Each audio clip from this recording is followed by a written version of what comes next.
Okay, right. Good evening, guys. Can you all let me know if you all can hear me and see a screen? Yes, can hear, can see a screen.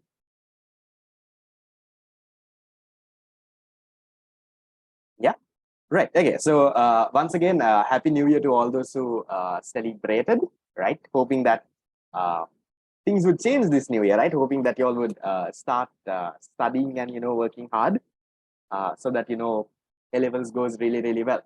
So today, guys, we'll continue from the 2015 paper onwards. If I'm not mistaken, that is what we need to do from. Okay. And also, please make sure, guys, that you all do the questions with me and come. I keep repeating this over and over again. I'll tell you, you will only feel the value of it once, let's say 4 or 5 months down the line, when you realize that you have done so much of past papers, you will realize that you'll be thankful to yourself that you actually took some time to do it, because past papers are not something that you can do in the last moment, because then you're not going to learn anything. You're just going to underline the MCQs, mark it right or wrong. That is what is going to happen. So make sure when you all do past papers, do the ones that I ask you to do every week. And the most important thing is, once we are done with a certain section, make sure that you'll go through those past papers again and learn the theory behind it. See where you went wrong. See why are the other answers wrong. Because like I said last week, guys, the whole objective was of past papers is not to do 1,000 questions. It's about learning from the question that you do, so that if it gets repeated in your year, or if they test the same question a little bit in a different way, that you can easily answer it. That is the whole point of it. So make sure that you all do the questions and come, and we'll discuss like we always do. Right. So did you all do the questions from 2015 onwards, at least until 2019? At least, yes, 2015, at least until 19, have you all completed? Right. That is 4 years minimum. It would have taken you around uh, 1 hour to do those MCQ. Yes. No. Others, guys, did you all at least do until the 2019 A-level MCQ paper? The PDF was sent on the group. All the questions are properly there. I have around 20 yeses. The remaining people, the remaining half of y'all, did you all at least, okay, at least 1 or 2 years, at least, took some effort to open this thing and, do something, right? Hoping, right. So I'm guessing, okay, around 30 of you all have. The others, I don't know. And especially for the ones who are not in class, I'm hoping that they're at least watching the recordings and catching up. But I know most of them are not. Is I'm telling you once again, don't get used to watching recordings. If you get used to it, trust me, it's going to be a big disaster. Everything will start piling up. That is what is going to happen. So the best thing that you can do is somehow make sure that you come to class, because I know I'll upload the recording, no problem at all. It will be there on YouTube. You can watch it at any time. But if you put it into your head that never mind, I will start watching this recording, then what's going to happen? You're never going to come to class. You're never going to finish the past papers on time. You're just going to accumulate and accumulate things. What is going to be running in your head is like, recordings are there, so I can watch it anytime. I'll do the past papers anytime. But then at the end, you will not have the time, and you're not going to finish all the past papers. So make sure that you have that basic discipline to come to class regularly and somehow finish the papers off. Tell your friends as well, but there is nothing that much you all can do. At least, on your end, try to do it, because you can't force everyone to come to class and learn.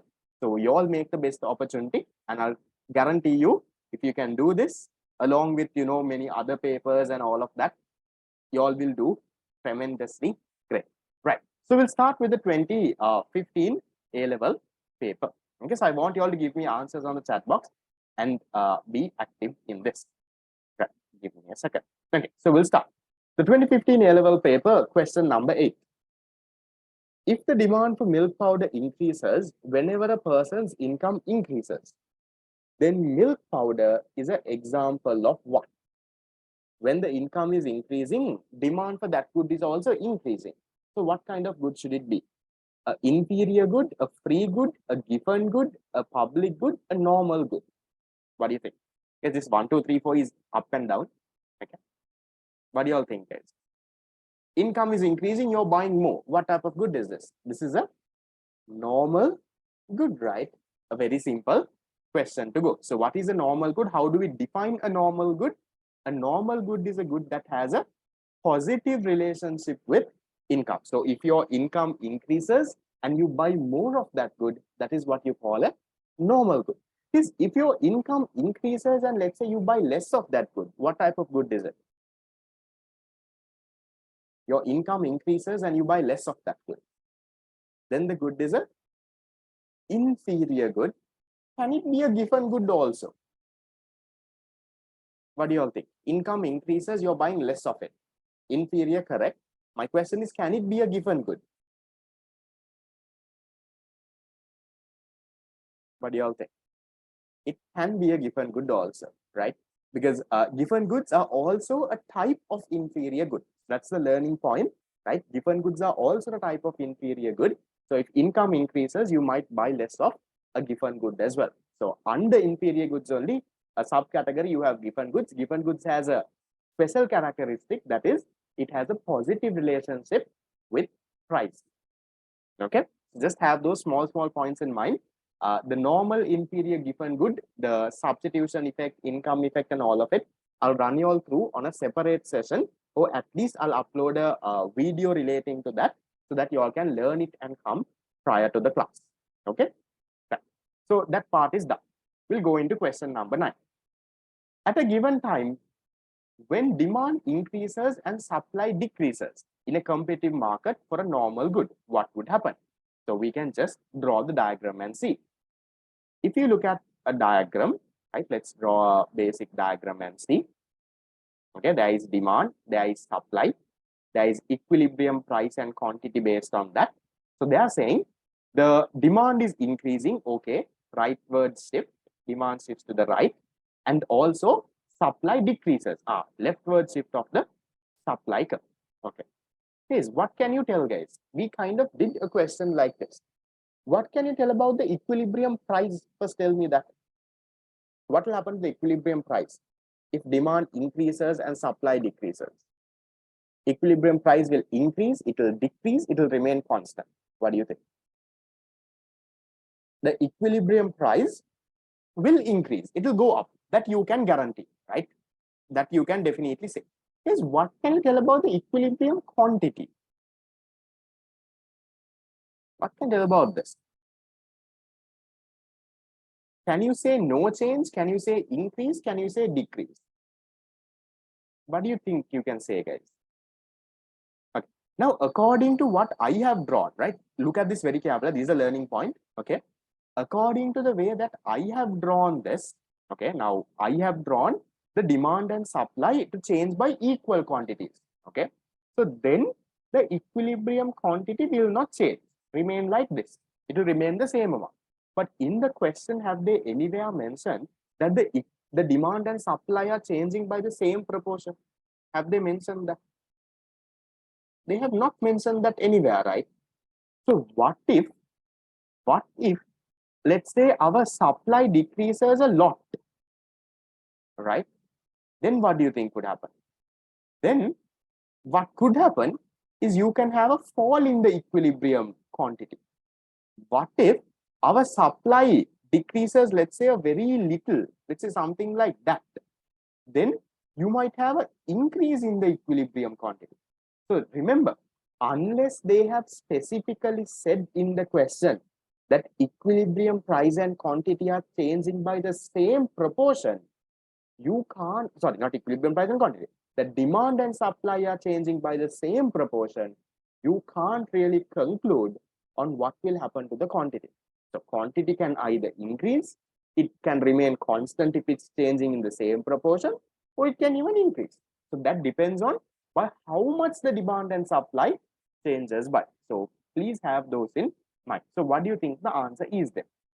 Price for sure, you know, will increase no matter what happens, whether it changes a little or changes a lot, price is definitely going to increase.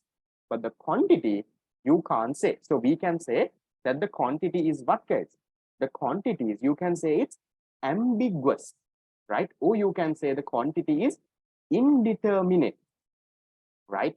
You can't determine that, right? You can either say it's ambiguous, you can say it's indeterminate, where is my spellings, right? Is okay. Or you can say it will remain constant. It can remain constant. It can either increase or it can even decrease. Anything can happen. So therefore, our answer is which one? Our answer is the fifth one. Equilibrium price will rise. Quantity will either rise, fall, or remain unchanged. Is that okay, guys? Any questions?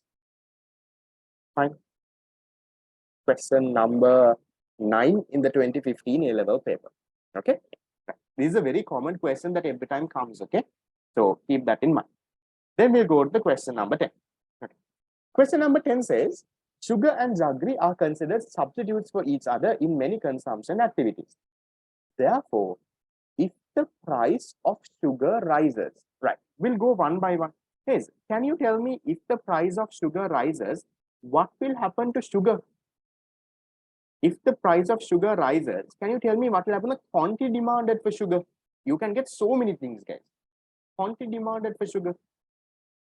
Quantity demanded for sugar decreases.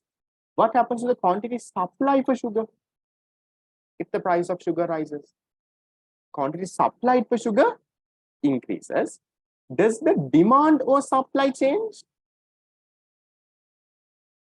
Demand or supply, does that change? That means, will there be a shift in the supply or demand curve? Demand or supply does not change. That means there is no shift, right? There is no shift. So either in the supply curve or the demand curve, there will be a movement along the point. QD will decrease, QS will increase, right? That is what happens to the sugar market. So what do you think happens in the jaggery market? Now, jaggery is a substitute. What do you think happens here? Now, sugar and jaggery are substitutes. Sugar has become expensive. So as a result, what happens to jaggery? That means now jaggery is comparatively cheap, no? Right? Please tell me very carefully. Is it an increase in quantity demanded for jaggery or is it an increase in demand for jaggery? Be very careful. Is it quantity demanded or demand? Don't confuse that. Quantity demand means it's a movement along the curve for jaggery. This is where most of you are getting confused. What's happening? It is going to be an increase in demand for jaggery, right? Not an increase in quantity demanded. Why? Because jaggery's price is not changing. The price of the substitute, sugar price, is going up. As a result, what's happening? The demand for jaggery is going up. So if I draw the two curves, guys, right? Look here very carefully. Be very careful with the difference between change in demand and change in quantity demanded. Okay. So look at this. First, let me draw the. Okay, I'll move this into this side. We'll keep the jaggery aside for now. Okay. This side is jaggery, right? I'll keep it aside because I don't have space. I'll draw it for sugar. So for sugar, what is going to happen? If you look at the demand curve, because of an increase in price, what can happen? You can move from this point to this point, moving from here to here. What is that called? That's called a decrease in, right? I'll highlight it. It's called a decrease in quantity demanded for sugar. What can happen to the supply curve for sugar? You are currently, let's say, at this price. Now the price is going up. That is called an increase in quantity supplied for sugar. That is this. Is the curve shifting for sugar? Demand or supply curve shifting? It's not shifting. So therefore, I am saying what? I am saying there is no change in the demand or supply. Then what happens to the jaggery curve? That I'll draw it here in red over here. Now see, for jaggery, what happens, guys? Do you think it's a movement? Do you think you're going from, let's say, here to here or here to here? That is what is happening in jaggery? No, right? If you look at jaggery, what is happening is The price of jaggery is the same. Let's say price of jaggery is 100 rupees a kilo. Jaggery is the same, but because the fact that sugar has now increased, the demand for jaggery goes up, right per chip. At the same price of 100, now people will buy more jaggery. That is what is happening for jaggery. That's what you call a increase in demand. So you have to be very careful with the difference between increase in demand and increase in quantity demanded. Is that part clear? You have to be very clear, guys. That's a basic part which you have to be very clear with. If the price of that good changes, movement along the curve. If it's a other factor, price of a substitute, price of a complement, some other factor changes, then it's going to shift. Be very careful. Then, guys, what can you say? We'll go with the answers. Demand for jaggery to increase. Does the demand for jaggery increase if this happens? Yes, no. Demand for jaggery shifts to the right. This can be correct. We'll go for the other ones also. Demand for jaggery to decrease. Will the demand for jaggery decrease? Will there be a leftward shift? No, right? Up. Quantity demanded for jaggery decrease. Is the quantity demanded for jaggery changing? It's not a movement along the curve. So, not a change in QD. Right. Price of jaggery to decrease? No. Right? Jaggery price is remaining constant. It's the sugar price that is changing. Again, no. Quantity demanded for jaggery to increase? We're not talking about a quantity demanded for jaggery to increase. We're talking about a demand for jaggery to increase, a rightward shift in the demand curve. That is also no. So be very careful. These are very easy MCQs, but you all get confused because of this, because of the fact that you all don't know what is a change in demand and a change in quantity demanded. Is that okay with everyone? Question number 10, answer number 1. Okay, right. Moving to the next. Question number 11. Suppose the quantity demand, okay, now this is an interesting question. We'll see how many of you all can figure this out, right? Suppose the price elastic demand for coconut is -1. Okay.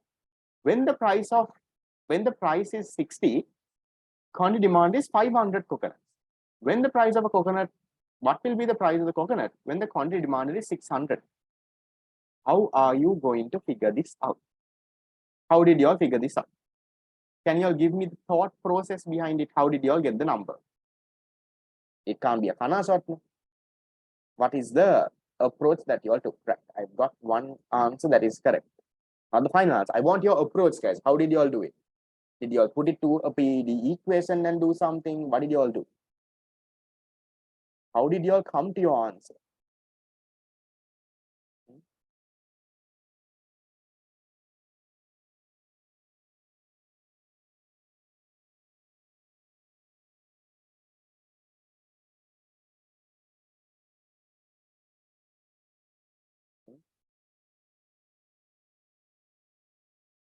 Okay, if QD increased, price should have decreased for sure. Okay. But then price, there is so many prices. Guys, you know, remember the story I explained in you guys, can you tell me this? PED is -1 means what is the type of elasticity? PED is -1 means what has to click you? This is unitary elastic, right? It's unitary. Unitary is 1. Okay, not elastic, it's unitary. Guys, remember when it is unitary elastic, right? What is the feature? When the price increases or decreases, total revenue and consumer expenditure, what happens? We learned this few classes before. I put the video on YouTube also. Total revenue, consumer expenditure remains constant. Shall we use that knowledge here? Price, quantity demanded, total revenue or consumer expenditure. So they are saying initially the price was 60. When the price was 60, they are saying the quantity demanded was 500 units. So can you tell me how much would the total revenue or consumer expenditure be? How much is that as a number? 60 into 500, that's a 30,000, right? Okay. Now they are saying that the quantity demanded has gone to 600. Okay, price we don't know, right? Price we don't know. Quantity demand has gone to 600. Yes, what can you tell about the total revenue? The total revenue will stay the same. So now can you work backwards and give me the thing? Is unitary elastic? So total revenue can't change. So work backwards, you find the price, right? 30,000 divided by 600. How much do you get? You get 50. So can you see? It's a simple thing that they are testing, but you know, they're testing the normal PED and total revenue thing. Do you know that? You don't have to go with the PED equation. Guys, again, the PED equation, you might get the answer, but it's not 100% correct, because if it is unitary elastic, you know, you have to use arc PED, right? So you don't have enough information to use arc PED. If it's unitary elastic, remember, we have to use arc PED. I'm hoping you all would have learned that. We don't calculate it using the point PED method. So you all might have got the answer using point PED, but it will not work always. So when it's unitary elastic, go with this approach. Is that okay? Fine. So we end up with the answer 50. Yeah. Can you see? Same question. Remember, I told you this PED and total revenue part, every single year there is a question, right? You know, this year, the question is like this. Same question, they test it in a little bit of different way. The same knowledge, they twist it around. Right? We saw this in all the 4 papers that we did before. Moving to the next. Question 12. Which of the following will cause the demand curve? Which will cause the demand curve for a good to shift to the left? Come on, guys. Can you everyone give me an answer? Demand shift to the left means which will cause the demand to decrease. Which of this will cause the demand to decrease, guys? This is very basics. Even my 2024 A-level students will give me an answer. If you are struggling, means there is something wrong. What will cause the demand to decrease? Demand to decrease means shifting. Okay. Increase in the price of the good, decrease in the price of the good. First 2 answers we can cut off, right? So the first 2 answers will not cause a shift in the demand curve. Decrease in the price of a complementary good. If the complementary good becomes cheap, people will buy more of the complementary good and they will buy more of your good also. Yeah. So your demand will increase then. Wrong. Increase in the price of a substitute. So if the price of a substitute increases, what will happen?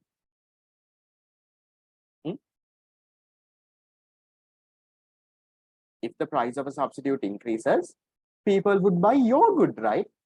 Demand for your good will increase. People will stop buying the substitute and people will come and buy your good. So your good demand increases, not this also. Then the last one, expectation of a future price decline. Remember in my theory class, I taught this to you all with the example of an iPhone. Remember I told you, when the iPhone comes, you don't go and buy it now itself. What do? You wait for a few months and you buy it later. Why? Because you expect the price to go down in the future. So when you expect the price to go down, you know what will people do? People will not buy it now. People will buy it in the future. So right now, what happens to your demand? Your demand decreases. Same thing happens the other way around. So if what is the logic behind this? If consumers, right? If consumers expect the price to increase, sorry, price to decrease in the future, what would they do? They would not demand for the good, demand for the good right now. What would they do? Instead, they would demand it in the future, because in the future they know price is going to go down. Especially happens with what type of goods? Technological goods, right? When technological goods come out, you know the price is going to go down in the future. So what do? People hold back, they postpone their decision. They wait for the future. So what does that mean, guys? They are not buying it right now means the demand will decrease. Is that clear? Clear? So right now, demand goes down. Easy. One. Question number 12, answer number 5. Done. We'll move to the next one. Question 13. With a downward sloping market demand curve and upward sloping market supply curve, a decrease in the input price. Ayyo, are these questions that they have to ask a A-level student. Quickly draw the curve, you can figure out. What do you think happens, guys? You can give an answer. There is the demand curve, there is the supply curve. Okay, first of all, can you tell me if there is a decrease in the input price, what is going to happen? Is it going to affect demand, supply? Is it going to increase, decrease? What's going to happen? You need to figure out that first. If the input prices decrease, so input may be your raw materials, your labor, right? Now it has become cheaper. What happens? It affects your supply. What happens to your supply?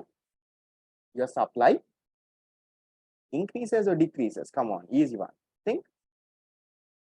Your inputs have become cheap now. Your raw materials are cheap. You can hire people for a lower wage.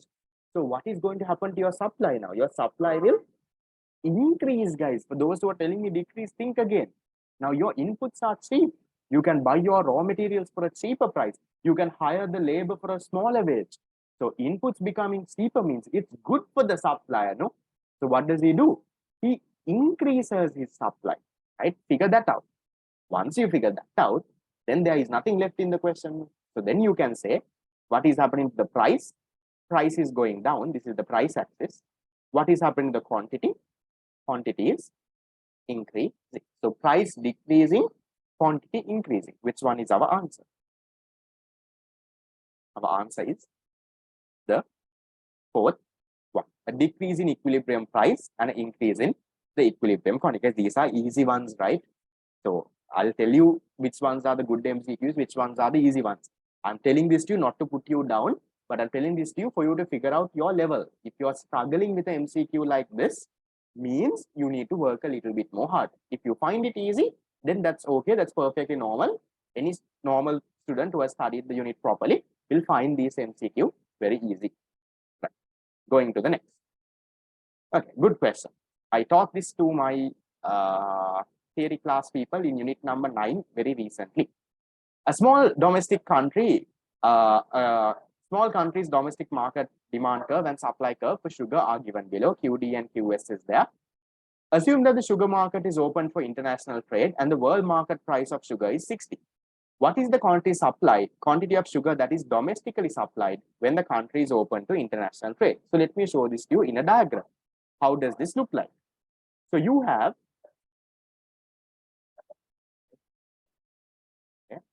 the demand, you have the supply of sugar. So this is based on that you might have equilibrium price and quantity. We don't really need that. Then what happens? The country opens for international trade. So now you have what? The world supply curve. This is the world supply for sugar. This is your domestic supply for sugar. This is your domestic demand for sugar. So in this question, what they are asking is, now in the world market price is 60.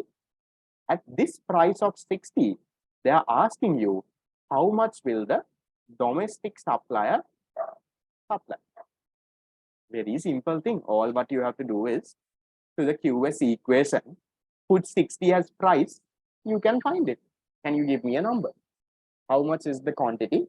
Our domestic supply. So QS equals minus 80 plus 2 into 60.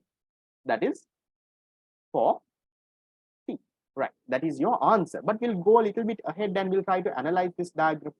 Yes, how much is the domestic demand at the world market price of 60? When it's open for international trade, how much is your domestic demand?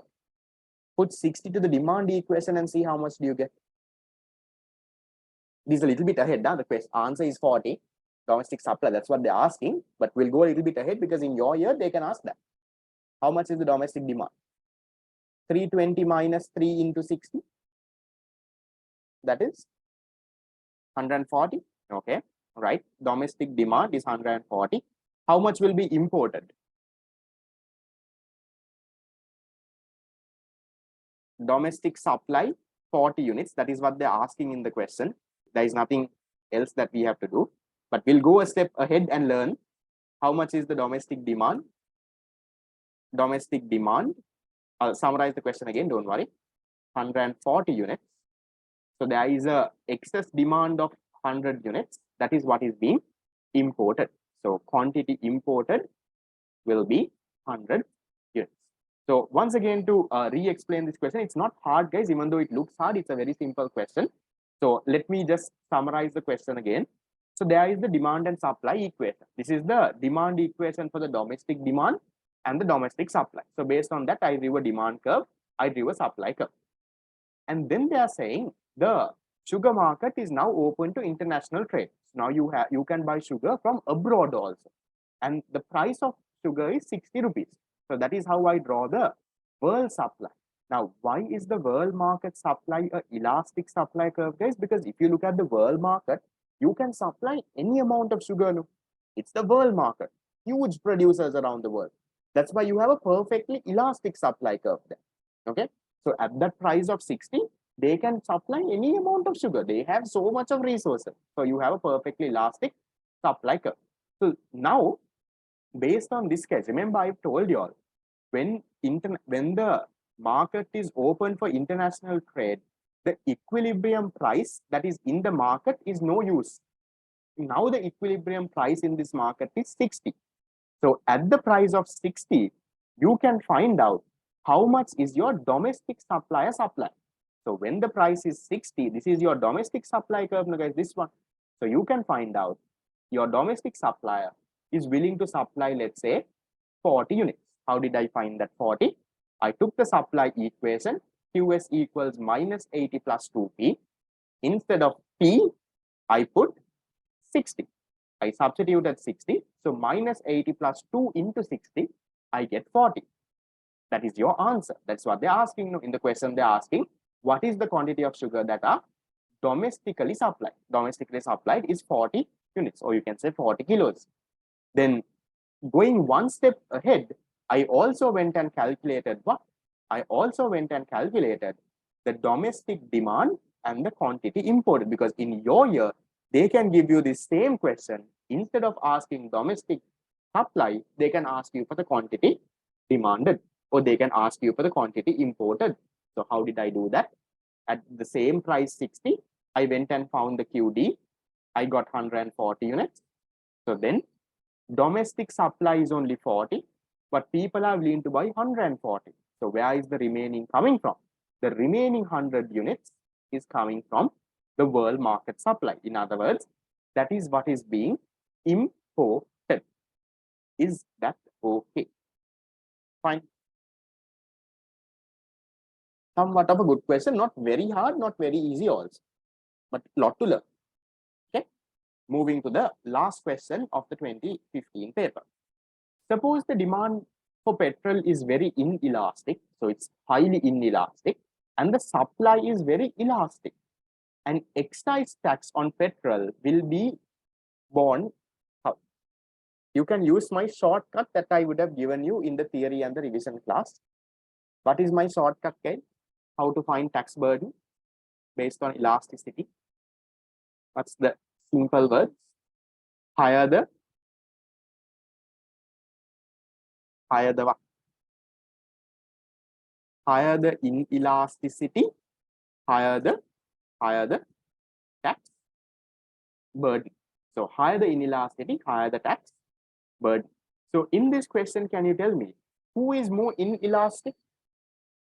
The consumer or the producer? Consumer means demand, producer means the supply. Who is more inelastic? The consumer, right? The demand is what is inelastic, right? So consumer is more inelastic means what will happen? More tax will be borne by the consumer, or in other words, by the buyer. That is a shortcut. But we'll draw the proper diagram and see. So you can draw the proper diagram now, guys. So let me try to draw the proper diagram, but let me try to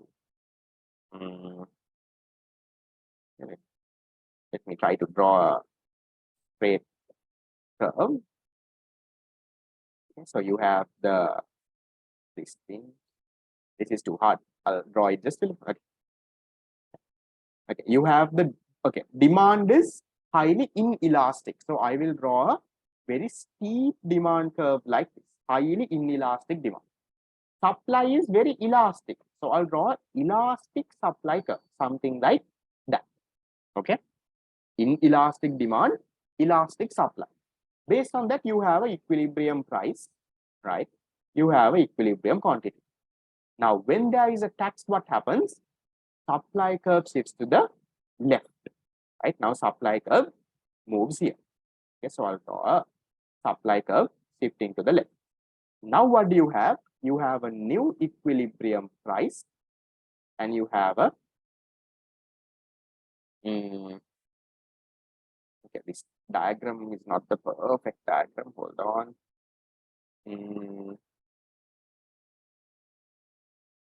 This one is here. Okay. Then you have a supply curve shift. Okay. Then you have the new equilibrium price. Okay. And the quantity. So if you look at this diagram, guys, now my diagram is not the perfect thing because I'm drawing it from the mouse. So if you look at this, can you see this pink shaded area is the consumer tax burden, right?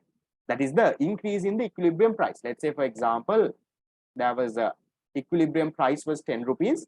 Now, because after tax, what has happened? Let's say a 5 rupee tax, price has gone to 14, producer is receiving 9. So producer bears only 1 rupee of the tax, consumer bears 4 rupees of the tax. So if you draw the diagram, you can figure that out, not the 1 rupee and the 4 rupee, but you can figure out that this area is, the pink area is bigger than the orange area. Consumer will bear more of the tax, more heavily by the buyer.